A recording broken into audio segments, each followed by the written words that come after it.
أعوذ بالله من الشيطان الرجيم.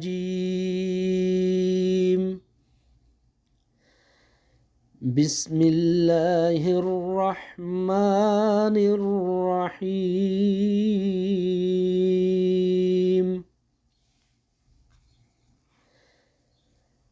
هل أتاك حديث الغاشية؟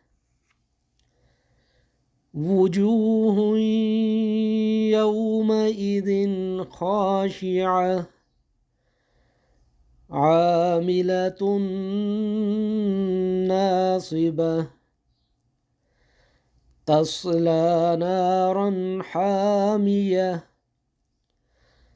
تسقى من عين آنية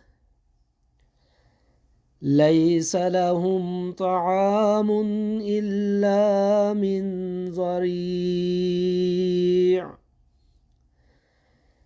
لا يسمن ولا يغني من جوع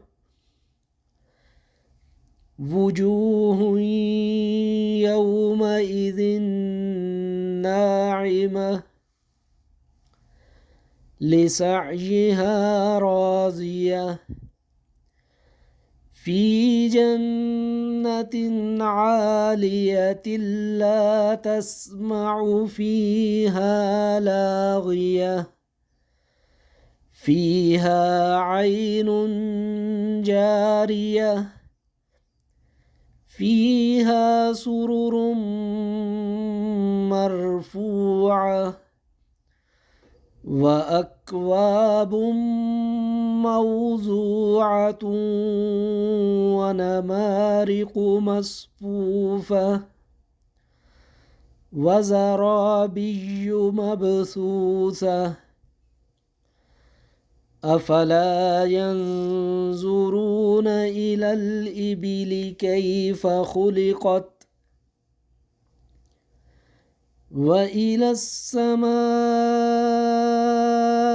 كيف رفعت وإلى الجبال كيف نصبت وإلى الأرض كيف سطحت فذكر إنما أنت مذكر لست عليهم بمسيطر إلا من تولى وكفر فيعذبه الله العذاب الأكبر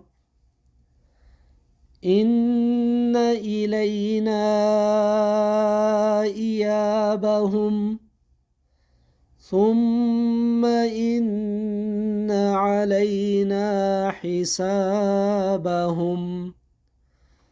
صدق الله العظيم.